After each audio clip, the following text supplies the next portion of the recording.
From Kern Government Television, welcome to this week's Kern County Board of Supervisors meeting. Originating from the County Administrative Center, located at 1115 Truxtun Avenue in Bakersfield, California. Grounded in ideas, energy, and innovation, Kern County's vision is to be a driving force for the world's fifth largest economy.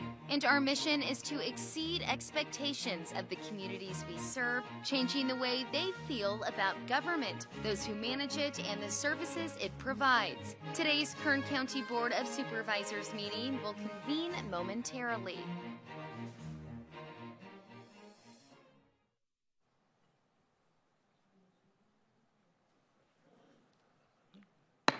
Board to reconvene. Welcome back to the 2 p.m. meeting, the Kern County Board of Supervisors, February 11. Madam Clerk, would you please call the roll? Supervisor Peters. Here. Supervisor Parlier. Here. Supervisor Flores. Supervisor Couch. Here. Supervisor Perez. Thank you. At the end of our closed session this afternoon, which went quite long, Supervisor Flores had to head out to an appointment that he was a little late for, so he indicated he may either not make it at 2 or might be a little late. So that's what's happening with Supervisor Flores. He's otherwise fine. Next is a report on items taken in closed session. Margot Raizon, County Counsel, floor is yours. Thank you. Good afternoon. This morning in closed session, your board met on items 43 and 44. Item 45 was withdrawn, and you also met on items 46 through 49, and there is no reportable action. Thank you, Ms. Raizon, excuse me. Okay, we're going to move to consent agenda, and consent matters begin. Kathy, am I going to handle one alone and then back to the regular consent? We're going to handle the Board of Supervisors consent agenda, and then we'll adjourn as the board and reconvene as the Ford City Taft Heights district. Thank you, David. Okay, so let's go. Consent items begin on page 2, and they include, no, they don't. They begin on page 3, and they include all items 5 through 7. On page 4, all items 8 through 14. On page 5, all items 15 through 21. On page 6, items 22 and 23, and also 25 and 29. Page 7, all items 30 through 35. Page 8, all items 36 through 41. And page 9, all items 42 through 47. These are consent matters considered by the county family to be routine and non-controversial. If a member of the public feels otherwise, then we will hear your concern and consider that as we move on consent. So is there anybody here who would like to speak on the consent matters as just listed? Okay, Supervisor Couch, you're a pro. Motion on consent and to adjourn as the Board of Supervisors and reconvene as the Ford City Taft Heights Sanitation District. Second. We have a motion and a second. Please cast your votes.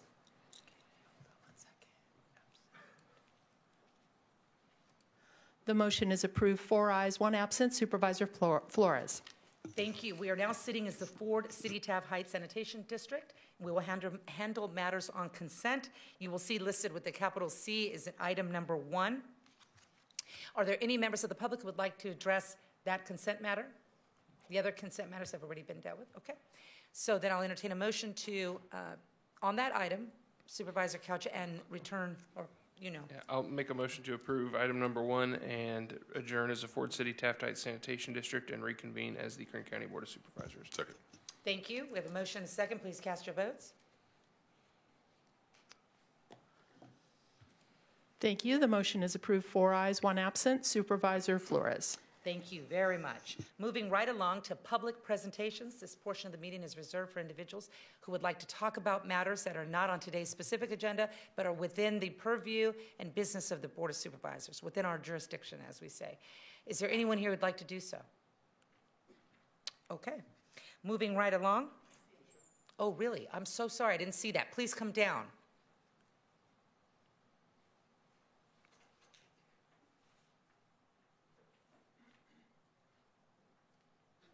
Good afternoon, and good afternoon. Welcome. Hi, my name is Wendell Wesley. Thank you, Board of Supervisors. I believe this is on your Board of consents is the housing element, which the county, That's actually a matter on the agenda, and we're going to get to it. okay. then So I'll- it just probably makes sense to wait for it to come up, and so it's next. All right. So you can even sit in the front row, we'll just call you right back up. All right, sounds Or good. whatever works for you, okay? We'll get right to you. Okay, public presentations for matters not on today's agenda, anybody? Okay, we're going to move right along. My colleagues, board member announcements or reports, gentlemen? Okay. We're going to move to our hearings, and item number 4 is a matter under Planning and Natural Resources Department. We have our distinguished director, Lorelei Oviatt, is here ready to present item number 4, which is a request of Kern County Planning and Natural Resources Department to update the housing element of the Kern County General Plan, Metropolitan Bakersfield General Plan, covering the 2024 through 2031 planning period. It implicates all counties, of course, all districts within the county of Kern. Lorelei, the floor is yours. Thank you. Madam Chair and members of the board, this matter is the consideration of the housing element. However, we are unable to move forward because on February 7th, we received correspondence on our third draft to the state of California, who indicated that although we believe that we have met the statutory state-mandated requirements, their letter indicates that they want more analysis and they have questions. This is the third review. I would note that there are no cities in Kern County who have submitted except for the city of Shafter, who has made it through this process. And we would therefore believe that there are questions we have now for HCD again. So we are asking for a continuance to May 13th, 2025 for the afternoon agenda. That gives us time. There is a 60-day review, mandatory review that they provide. First, we post our responses for 10 days for the public, and then they are allowed to take another 60 days to review. I would note that there is a new state law that clearly states that your board cannot take action on this unless we get a letter of compliance from the state of California now. That was unclear before, but the legislature has cleared it up. We have provided you a copy of the letter. In addition, I believe that you have received a copy of correspondence from the public as well. And we're available to answer any questions you may have about this review. But we are reaching out, and we will be having meetings over the next week with the state of California in order to get clarification. That completes my presentation. Thank you. Thank you, Director. We are not going to be hearing this matter in full today because there will be new information and we'll have new strategies, is my presumption, to address our May hearing. But it is an open hearing. It is agendized, so we need to take public input from the public, so now is the time to do that. If you're here to talk on the housing element, please come forward, state your name, and provide your insights. This is the portion of the agenda. Okay. Yeah, welcome back. I tend to jump the gun sometimes. It's okay. All right, my name is Wendell Wesley, and being that Shafter had gotten theirs approved, it might be a good idea that I know the general public and members of the community would like to see what they did to get it approved, and I'm sure that will be beneficial to the county as well. I want to talk about an urgent matter. This is actually in the city of Oildale, and I'm sure if it's happening in one place, it's happening in others. But we have a Section 8 program, which may be failing, but we need to do all we can to keep good programs like that and make them better. But currently, right now, they don't seem to be doing so well. It seems like the owners of these buildings will do anything to force someone out. Even an elderly lady that's been there 27 years. This was at the apartment complex called Park Meadows. She was a resident for 27 years, and she verbally complained about several, really important issues like safety of sidewalks in the area, over flooding and watering of the area, pool, which was one of the amenities that she was paying for, wasn't clean and operational to use constantly. And so these complainants were many within the complex. And then they started personally happening to her complex, flooding, because they did a patio restructure. They wanted to blame the flooding on her. When her furnace came out, there was flooding when they were welding. They wanted to blame that on her. Her church brought in a whole new carpet, so that got ruined. So rather than deal with this woman, which from the flooding created mold, which they had to pay for and repair, they figured, well, let's just get rid of her. She's too much of a headache. So they gave her an eviction notice, and because she was Section 8, even though they took care of the mold, they didn't put the cabinets back in order the way they should have, so she was evicted because it didn't pass code. You know, and she went all this effort to go through code compliance as well, and they said, yeah, you do have to shave this sidewalk, replace this one, and, you know, yeah, it's a cost, but you're in business, you need to be able to absorb those costs, use them as write-off, and it's your property. You would think you want to take care of it. But it seems like in too many cases, it's really about the profit margin. So we need to do something about that, and the best thing we can do is really build more housing, a lot more affordable housing. So I think that we need to make sure there are things in the housing element that protect citizens from being evicted, even if they're in Section 8, because there's too many loopholes. And these loopholes are putting elderly people out on the street. So that's a huge problem. We're Bakersfield. We're better than that. Thank you. Thank you. Supervisor Peters, would you like to weigh in now? Please Yes, do. please. Please Thank do you.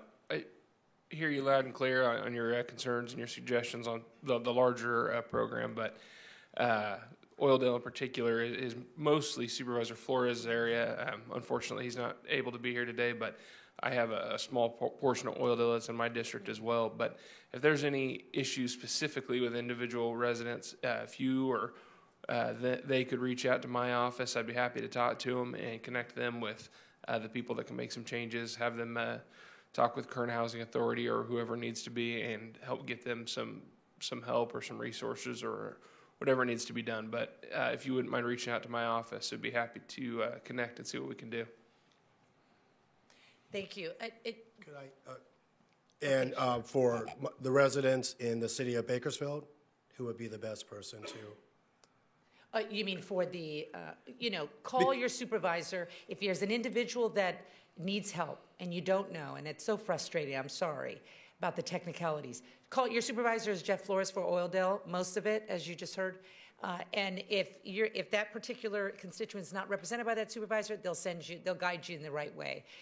And regarding this elderly woman, I hope that she's okay, that somebody's working with her. Where is she now? We did manage to find her a place, but most of the people that I talk to live in the city of Bakersfield, and they're experiencing the same type of situations. Okay, it's really individual.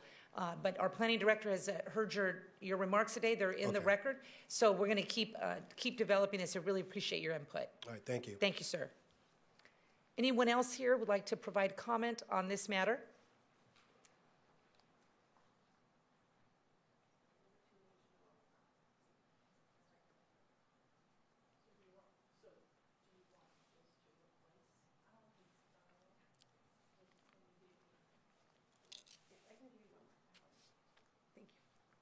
Welcome. Good afternoon. Thank you. Good evening or good afternoon. My name is Emma de la Rosa. I'm the Regional Policy Manager with Leadership Council for Justice and Accountability. It's great to be here today, and we're happy to hear that this item will be continued to a later time. We do hope that at the later time the housing element is in compliance with housing element law. I understand that staff and the planning director have, provided a lot of time to this effort. However, I do agree with HCD that there are a number of statutory requirements that still have not been met, including a housing needs assessment, which to Mr. Wesley's point, some of that data that the county should be looking into is the housing authority data. How many reports have there been, given to the housing authority in terms of conditions or complaints about landlords? I don't believe I saw any data related to the housing authority. I'm not sure to what extent the housing authority has been involved in conversations related to housing issues in the county. And I will state that this particular example that Mr. Wesley provided is not the only case. There are a number of housing dwelling apartment units, mobile home parks throughout Kern County. I will say I've received calls from folks up in Boron to KRV to Oildale about the number of issues our residents are facing related to habitability, but also related to landlord and tenant issues. We do appreciate the county's efforts, the staff's efforts to include programs that have numerical objectives. However, there has to be place-based strategies and mobility strategies. And so what that means is that the county has to have programs that would support the revitalization of the community as it is now. For example, Lamont. Lamont currently, it needs a lot of infrastructure, including sidewalks, lighting. I know folks have raised needs for amenities.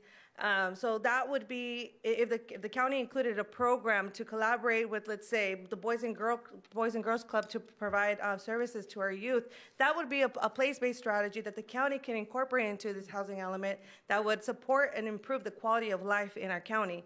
A mobility strategy would be having, a number of affordable housing unit sites throughout Kern County, such as the west side of Kern County, Rosedale area, unincorporated Kern County, that would provide affordable housing options. So it's really important that the county really take this seriously and ensure that the county is affirmatively furthering fair housing, which would ensure that the county is replacing, segregated patterns of development with more integrated living options throughout Kern County. So again, we're happy to hear that the item will be moved to a later time, but please, we encourage you to work with us and also work with community. We included a number of departments that the county can reach out to obtain information that can support the housing needs assessment. Thank you.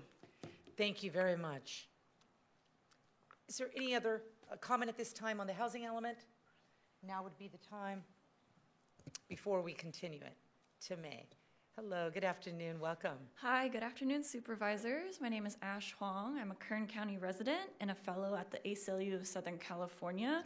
Ma'am, could you spell your name so I can make Ash sure I have Huang, ASHEHUANG.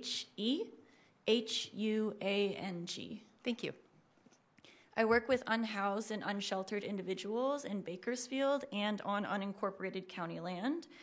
I'm glad to hear that the county will be continuing this matter today, but I'd like to use this time to urge the county to complete a fair housing analysis and to commit to specific programs that can prevent houselessness and protect those at risk of displacement.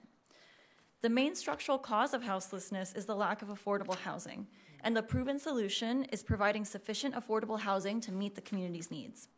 Unhoused people need basic rights protections, housing first options, and voluntary and accessible services.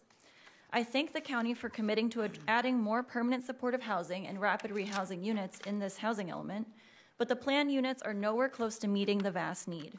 And as the number of unhoused people in the county is growing by 180 people per year, that's number of entrances over number of exits from the system, it's clear that the county must do more to protect people from becoming unhoused in the first place.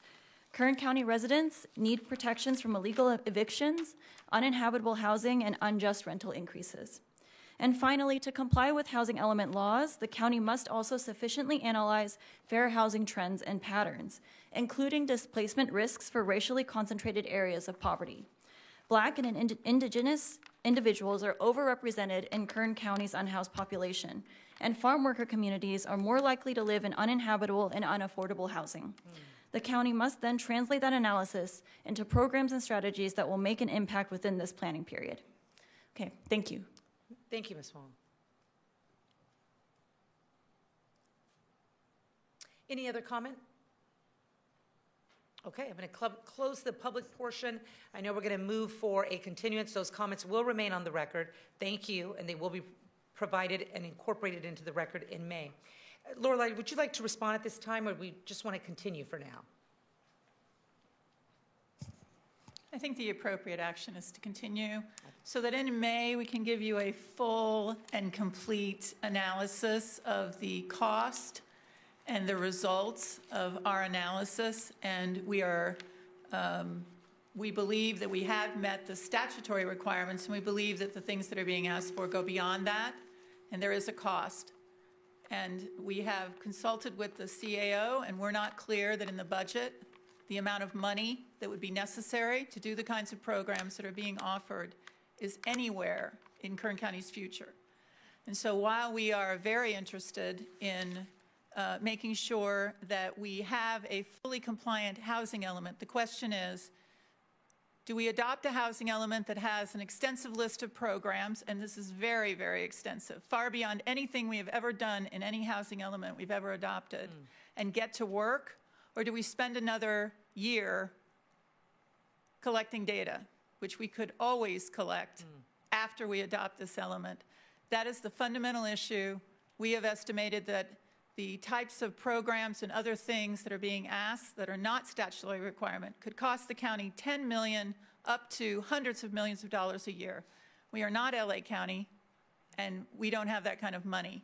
So I wanted to take the opportunity, since you continue to hear from people who imply that we are not taking this seriously. We are taking this very seriously, and we are going far beyond what we've ever presented to your board, but is within the limits of the budgetary constraints we have, given the state of California's constant fight to put us out of business. And we will take very seriously the comments about unhoused people and what we can do, and we look forward to our conversations with the state. Thank you, Ms. Oviatt. It looks like the recommendation is a continuance to May. If there aren't any, Supervisor Peters, is that now? No, that's from before, but when you're ready, I'll make a motion on staff's recommendation. Please do. Yeah, I'll move to continue the item to May 13th afternoon meeting. Thank you, Supervisor Peters. I second. We have a motion for continuance and a second to May 13. Is that right? Thank you. Please cast your votes. The motion is approved. 4 ayes, 1 absent. Supervisor Flores. Okay. Thank you so much. We're going to move right along to item number 24 under the County Administrative Office, and this is a report on the Transparent Online Permitting System review and proposed recommendations for implementation. I was very excited that this was included in the county State of the County speech, which the CAO's office did a simply extraordinary job in every regard in delivering that. But I was really excited that this was in here. It's important to so many people, not just businesses, but just lots of folks looking at Kern County and assessing our value and abilities. So I think this is absolutely a step in the right direction. It's exciting. I was happy to be able to mention it in my speech as if I had anything to do with it. Thank you. The floor is yours. Well, good afternoon. Thank you, Madam Chair and members of the board. My name is Stacy Kuwahara. I'm the Chief Operations Officer with the CAO's office. And we are here today to share with you an update on our Permit Improvement Initiative, KernTOPS, which stands for Transparent Online Permitting System. KernTOPS began with the understanding that improving the permitting system is a meaningful priority for your board. We heard from the public the areas of permitting that needed improvement and the challenges our customers are experiencing in our permitting process. The county desires to be a model of excellence for customer service and to develop and maintain our reputation for clear, easy-to-use permitting procedures. We're serious about making Kern County the best place to start and grow a business. So with this goal in mind, we retained Barry Dunn, an experienced consultant, to assist in streamlining our process. While the ultimate goal is to improve all permits issued by Kern County, we established this initial phase of improvement to focus on building permits. The project scope further focused on the public works permitting process as the team and director, Mr. Josh Champlin, were ready to take the lead as the initial department to refine their systems. Other departments here today have been impacted and have been a part of the first phase of the KernTOPS initiative. We want to recognize Planning and Natural Resources, the Fire Department, and Public Health as our partners in KernTOPS. The goal for KernTOPS is simple: improve our permit process. Build a transparent online system that will improve the customer experience. With our consultant, Barry Dunn, we focused on very specific deliverables and concrete timelines to ensure we stay on track. Phase 1 set out to create diagrams that showed how the current building permit process works within the public works system. By mapping the current process, we would assess our existing workflows to build a current environment assessment. Once we knew what we were working with, we needed a report with recommendations for improvement and diagrams that outline how the future state would work. To ensure that the implementation of our recommended changes remain consistent throughout the department, we will memorialize the changes by developing standard operating procedures and ensuring that staff have a procedural plan to follow. And finally, we'll track our progress through key performance indicators demonstrated through a dashboard. The initial deliverables for phase 1 of the building permit process of Kern Tops developed a plan, a timeline. We collected feedback from customers through web-based surveys. We held extensive working sessions with staff to map out the current state of our process, developing workflows and diagrams. The current environmental assessment and recommendations report has been completed, which includes a plan of what we want our building permit process in the Public Works Department to look like going forward. In this first phase of work, our consultant Barry Dunn made several recommendations that focus on 3 priority areas that encompass the areas of improvement identified. The first was resolving software issues and maximizing the functionality of Acela, the software platform used. The second was to strengthen communication between department staff and our customers. And third, centralize the permit process improvement between departments by establishing permit navigators and creating a process improvement working group to create unified solutions. Departments have taken action with improvements and process change. The payment processor has been resolved and completed. The process improvement work group, a recommendation made by the consultant, has already been established and is meeting. We are underway with initiating upgrades to Acela, including a migration to the cloud for the software. An update which will create accessibility for updated features in the future. The Planning and Natural Resources Department will tell you about upgrades they're making independently on their version of the Acela program, and we continue our work with Barry Dunn to ensure that we're maximizing current capacity of Acela right now to create the future state for our permitting process. All of these actions will be tracked with accountability by measuring key performance indicators on our internal dashboard, and we continue to create opportunities to hear from and work with our stakeholders, ensuring the work completed meets and satisfies their needs. One of the recommendations that we want to highlight today is that of the Permit Navigator. Currently, when applying for a building permit, a customer will generally engage with Public Works, Planning and Natural Resources, Fire, and Public Health. Each permit has its own requirements. There are many staff in each department they may interact with. It's very easy for the customer to experience a great deal of confusion and frustration with the process. Going forward, we plan to establish permit navigators.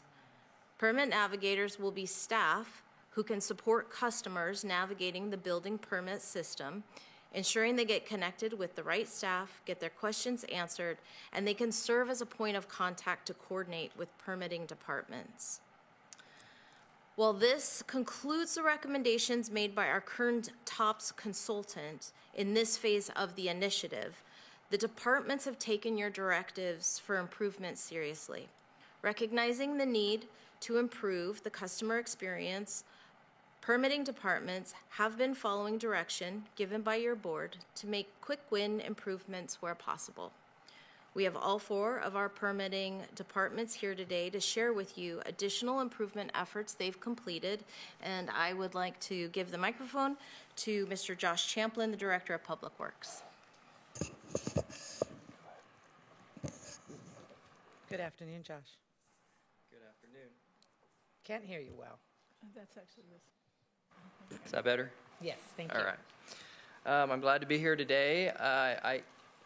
I think this was a big challenge for the department, and I can say that through these processes, the other departments here represented today, we can't do this without them, and we appreciate the cooperation of Fire, Planning and Natural Resources and Public Health today. I just wanted to go over some quick things that have happened already as part of this. The top one, that we've retained engineering firms to supplement plan checks. So we have signed 3 contracts with 3 private structural review firms, and this is going to really help us to turn those permits around a lot faster, those reviews. Structural plan check was kind of a big deal that I heard from the Board of Supervisors, and so we're going to be able to respond faster to large-scale solar wind projects as well as very complicated commercial-type construction projects. Secondly, we've actually established a program for pre-approved accessory dwelling units within the county. So with the state's push to provide these ADUs as additional housing, we now have a pre-approved list of standard ADUs. Currently we have 19 floor plans that are pre-approved, ranging from 288 square feet all the way to 1,196 square feet. These were provided to us by two design consultants, and we've pre-vetted these floor plans, and so these can be essentially over-the-counter permits that they can come in and get. So we're hoping to speed that process up for our builders out there, and more specifically, a lot of these are homeowners who are looking to put these units on their property, and so they may not have the resources that a big home builder might have, but we think this will help us get there a lot quicker. And then the final item up there is we've implemented the Solar App Plus software. And what this does is this simply automates rooftop solar. And so as long as they have satisfied certain aspects of that application, this is an automatic permit issued for people wanting to install rooftop solar on their house. So we believe these 3 areas are going to just be the start of what we start seeing as more streamlined operation within our building permits area, and just providing that higher level of service that we think that the citizens of Kern County deserve.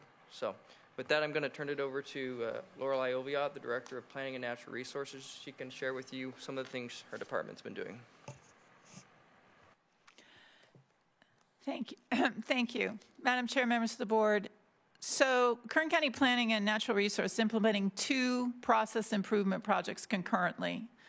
These projects are being managed by our Assistant Directors, Craig Murphy, and our new Assistant Director, Paul Johnson. So the first is our participated in the planning responsibilities in the TOPS effort through the building permit process. We continue to be involved and make improvements.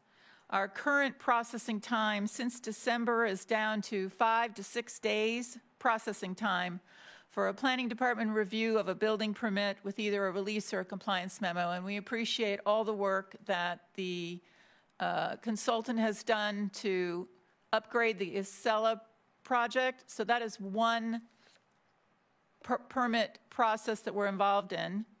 The second is our concentration on land use applications. These are general plan amendments, zone changes, conditional use permits, precise development plans, all the other implementation we do, temporary event permits, management of the Williamson Act. Our conversations with our customers revealed 2 problem areas: lack of clear communication on the status of their applications and responsiveness, and defined target timelines for processing applications.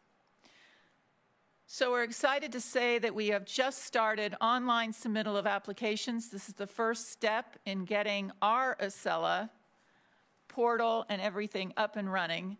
There will be automatic emails that will go out to not just the applicant and their agent so that they will know what is going on. And this has been one of the issues with the planning department's side of this, since it was only building permits that were being done through Acela, and then oil and gas permitting is done through Acela. So the planning department is familiar with it, but we had not implemented it for the rest of our land use applications. We've done beta testing. We are up and running. So you can submit your applications now online to the planning department. And over the next 3 months, we're actually going to expand that to actually processing your project online. So you will be able to go to the portal and look up your conditional use permit and see that, oh, I still have 6 things that I was supposed to give the planning department, or I can see that it's been set for hearing, and I will know who the planner is. And this will provide access for everyone to be able to check on their status. along with these automatic emails and other communications. We will also be adding the permit navigator function in the planning department to coordinate with the larger permit navigator. I'd like to touch on the creation of our housing unit. It's actually general plan and housing unit. Will accelerate the the public workshops and other work we need to do in the general plan. But more importantly, all general plan amendments and housing, such as track maps and residential ADUs and other sorts of implementation, will be managed under that unit. And then lastly, we actually added already additional staff to expedite our mitigation measure compliance to move our large-scale solar projects. There are hundreds of people waiting to go to work on these commercial-scale solar projects. And we got feedback that they are under a deadline. So we have added people to the mitigation measure compliance. I'd like to note that our focus this year is process improvement, enhanced communication and responsiveness to our customers, and using technology as a tool for staff to serve the public more effectively. We're going to fire? Can I ask a question right there? Sure. Go back, because you went pretty fast there. The 5 to 6 days for review of, and fill in the blank for me right there. We review every building permit. Sometimes people submit a building permit and they have a conditional use permit that they did, and they skipped over the fact that they have 20 conditions they have to sign off on. So that, what you need to do with a building permit, you've got your department down to 5 to 6 days for that. That's right, and we've either signed it off, checked the box and said release it, or we've said, here's your compliance memo, and then when they give it back to us, it's 5 days, and then we'll say, oh, you're good. So, we've got it down to that. And then I think you said this, but I want to make sure I heard it right. You're going to have a permit navigator in your department that's going to coordinate with the, I think you called it the larger permit navigator? Yes, the one that Josh talked about. We need two. I think the concept, which we've talked to Public Works about, is we'd like my department has a permit navigator that understands all the intricacies of planning and conditional use permits and all of that. And then there is the TOPS permit navigator. And I think the ultimate vision is that there'd be one in fire and there'd be one. And this group would then be able to more effectively work together to unstick things. Kind of like a cadre of permit navigators who then become system experts in when things go wrong, they can come back to the permit working group and say, you know, this thing always gets stuck here. And then the idea behind that is, you know, I happen to know who to call in the fire department, but maybe that's not the right person to call. In other words, maybe I go to the top all the time, and maybe that's not the right place to go. And so this will create that system that we believe the board is looking for. You want a system that the customer can call one person and get it unstuck. Well, that's where I want to understand it better, and I want the people that are going to use it to understand it. Who's going to be their contact person? Because it's not going to be. It's going to be Josh's permit navigator. But you're going to have a permit navigator too, and as is fire, as is public health. Right. Because each department will have one too. Well, I think the idea is this. Why should you have to call Josh's permit navigator for a water well? A water well is completely managed by, for example, public health. I want to call that navigator and say, how do I get a water well if I were a customer? They don't need a building permit. If I'm a customer, I don't really care who I call. I just want that person to know the answer. Exactly. Or be able to get me the answer. Exactly. So. And right now, we don't have that. So if I may, as Lorelei was saying, right, I don't know if you want to go back to that graphic. So the one before, this is kind of how we see it happening prior to this. So right now, the applicant is reaching out to all these various departments trying to get answers, and sometimes they're not getting a hold of the right person. But with this permit navigator, the idea is not that they're going to hold their hand, that they're not going to do all the work, but they know who the people are who can get it done in every department. And so in this case, the permit navigator we're talking about, we're trying to focus in on the building permit aspect right now. That's what we really are tackling. And so in the building permitting process, we see that permit navigator as the person who knows the person to get a hold of. Not that they are necessarily going to go do it for them, but they can say, here's the phone number, call them, and if you don't get an answer, call me back and I'll help you. So they're there to try to get the process to keep moving along. That's really what their role is. They're not there to do all the work for them. You know, traditionally in the past, private engineering and architecture firms, they kind of served as this, but there seems to be a disconnect at the moment, and so we want to put this employee in there of the counties to be able to facilitate these permits a little bit better for them. And Supervisor Couch, if I may, think of it as two different rivers. There's a river of building permits, but there's another whole river that happens in this county. I just got an email from someone who said, I want to change 20 acres and I want to build a luxury whatever. I think there are multiple rivers. Right now, not just two is what I'm. No, there's two. The other river goes to the planning department because that's where you have to start. That's the river of land use applications. That's not his river. His river is building permits. My river is land use applications. So people come, and right now, my assistant director and I handle that. People at the counter handle that. And I took this idea, which I think is a great idea, and said, what if we did have a name on that? You know, they can come to the director if they want, but what if we did have a permit navigator, someone who is experienced, so that someone doesn't know who to call or feels, I don't want to go to the director right now. I call this person and I say, how do I do a Williamson Act land use contract? Okay, so you're not going to, maybe back up and say it this way.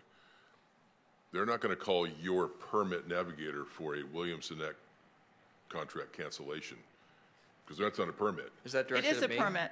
They're not going to call him. It's a They're going to permit. call. It's a permit. Yeah, you have to go through an application. It's got to come to the board. You got to pay money.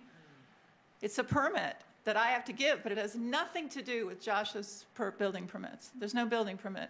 But I would like to say that. It's a different river. But they could, if they were to call the permit navigator for Public Works, that person would be knowledgeable enough to get them right to that contact in planning that they need to talk to. I guess it's the nomenclature. Yeah, we'll change the name. How's that for a big one? We'll change the name. That threw me because yeah, you're saying everything you do in your department is a permit, and I'm Yes. thinking it's a zone change is. a kind of application if you get it approved. We call them land use applications. It's Right. it is a permit. And so we will look at, you know, changing the name. All right. Thank you. Thank you. Thank you, Supervisor. So if I may, we have some other departments here that would like to continue to share. I'd like to invite our fire chief, Chief Duncan, and our fire marshal, Deputy Chief Linville. Good morning. Good afternoon. Good afternoon, everyone.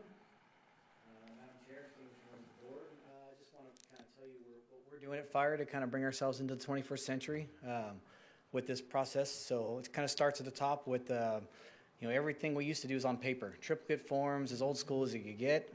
We brought ourselves up to the 21st century.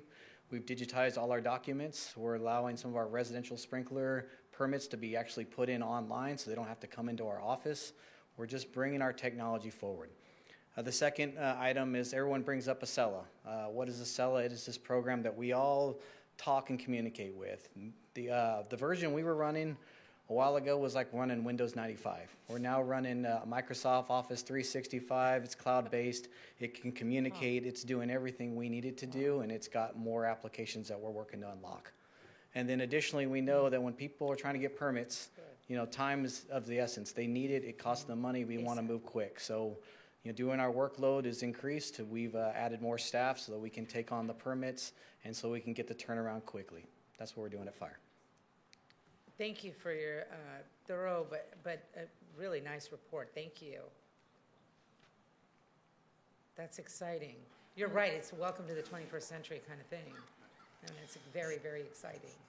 Thank you, Chief. And if I may now, our final department, invite Ms. Bryn Kerrigan, our Public Health Director. This is awesome. Hi, good afternoon, Madam Chairman, members of the board. We have a few items that I wanted to bring forward to your board. Firstly, we've added a full-time team of 3 dedicated staff to respond to unpermitted food vendor complaints throughout the county.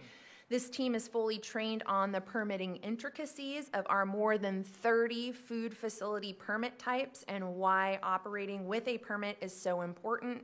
Since the onboarding of this team, 919 complaints have been investigated of unpermitted food vending, resulting in a number of newly permitted vendors. Annually, we also operate what's called a mobile food vendor roundup. This is where mobile food vendors have to come into our office every year and renew their permits. Historically, we have held these on 2 separate Saturdays at the Public Services Building on M Street to accommodate the large number of vendors coming into the building at one time. Our mobile food facility operators voiced concerns about the mobile roundup and the negative financial impact that it had on their operations, being that it was only hosted on Saturdays. So in 2024, we implemented a significant change to mobile roundup, offering inspections from Wednesday to Saturday, and changed the location to the Kern County Fairgrounds, which is a more centralized and more accessible location for our operators. During our 2024 annual health education campaign, we dedicated a month to educating the public not just on food safety, but also the permitting process for mobile food vendors, reinforcing our Look for the Sticker campaign. In addition, we developed a public service announcement with a local mobile food vendor who had been previously cited for unpermitted food vending, but who is now operating properly and safely as a permitted food vendor, demonstrating the permitting process and showing other vendors that compliance is possible. Our 4th item is that our environmental health program is located in the 3rd floor of the Public Services Building. During 2024, we relocated a dedicated staff member to the 1st floor Public Services counter. This position is the first person that then customers come in contact with and is well-versed in all environmental health programs and their corresponding permitting processes and requirements. This has improved the customer experience with greater convenience and positioning our staff in the same area as the counter staff from the other departments so that customers can consult all of the different staff at one time in one location during their visit. And finally, the department offers electronic submission of water well, septic system, pools, and food facility permit applications. This process allows for those applications to be submitted with all of their documentation anywhere in the county without having to physically come into the office or pay postage to mail in those documents. And this has been especially beneficial for our applicants in our outlying communities. Thank you, Ms. Kerrigan. So while we recognize there's still work that we want to accomplish, we're very appreciative of the work that has been completed, and we're excited about implementing the future state for building permits, recognizing the value this is going to bring to our customers. Today's recommended action is that your board receive and file this report to implement the attached recommendations identified in the Kern TOPS initiative. This concludes our presentation, and we're here and happy to take further questions. Thank you very much. This is absolutely excellent. To see everybody presented here physically together is really something. To recognize how on the same page you are with the need of the customer to feel special, to feel prioritized, and feel as though the county is connecting the dots this way on their behalf. It is absolutely excellent. I'm very, very excited and very grateful. So thank you. Supervisor Parlia, you have some thoughts. I'm really excited about this new process. And I see Dave Demachowski with the Home Builders Association out in the audience too. And Dave, I hope you and your people are really excited about this new process too. Hopefully it's going to streamline the way county services are delivered to our local developers. And I have a feeling this is really going to help. Thank you so much. Thank you, Supervisor. Supervisor Couch, and then Peters. Thank you. Thank you for your work on this. Please don't stop here. I appreciate it, because one of the things that we heard the most, or that I hear the most about, is permitting. And just, maybe it's because we have a lot of them, but it's good. I'm glad you took a look at it. I'm glad we're making improvements. We should always strive to do that, but I want you to know that I do appreciate it. I don't want to let this moment go by. He's not here because he left us not too long ago, but I know that Jim Damian put a lot of work in on this, so I want to give him a shout out and thank him for that. But thank you guys especially. Thank you. Thank you, David. Supervisor Peters. Thank you. Real quick, I just want to echo those comments. I really appreciate the work on this. We've gotten a lot of feedback, a lot of comments, complaints from various people about the process. So really exciting that this is getting streamlined, that this is going to be a lot more customer focused. So I really appreciate all the work and effort you guys have put into it. We get to hear a lot about, efforts and projects that are coming into Kern County and attracting new business, but making sure that we're able to take care of the business that we have here and get those permits processed efficiently is really critical. So I appreciate all your hard work on it. Supervisor Peters, thank you. Are there any members of the public who would like to come here and tell us how brilliant and amazing we are? Because it would be appropriate right now to do so. Good afternoon. Good afternoon, Madam Chair and board members. I'm not used to being here in the role of not complaining, so it's a pleasure to be here and hear about your program. We wanted to applaud you and your staff for making this a priority. California has more of a housing policy crisis than it has a housing production crisis. So what you're doing here is very meaningful from the standpoint of our industry. I think we especially like the focus on customer satisfaction, the focus on internal and external communications, and also the navigator concept and the working group concept. So we'll look forward to working with not only Public Works and Planning, but the other partners in this program. I think it's a fair statement to say that it's never been more complex, more costly, more time-consuming in every jurisdiction in California to achieve regulatory compliance in its permit process. So what you're doing is very important. Also want to compliment your consultant. Very well presented report. You might want to lend him or her to the Department of Housing and Community Development on the processing issue, because we all share your frustration with the difficulty of getting through the housing element approval process. So thanks again for your time. Would this be a bad time to ask for a reduction in impact fees? Yes, terrible. It would. Okay, thank you. Thank you. Next time. There might be a better time. There might be a better time. Anyone else in the public who would like to provide criticism, insight, compliments, praise, slander? It's all welcome here. Hello, my name is Marissa Fols. I just have to commend you guys for doing this. I mean, I've walked through that process and it is daunting. And I know people who have come to the Planning Commission in Tehachapi and so frustrated at all of the steps that they have, all the hoops they have to jump through, and all of the different departments, and it's very confusing for people who have never done it before. So this is amazing, what you've done so far, and I know it's going to be great. So keep going. Thank you. Thank you. That's exciting reaction from the public. I think that's very indicative of how important this is to the public, how much Supervisor Couch in particular and others have pushed really hard for such things.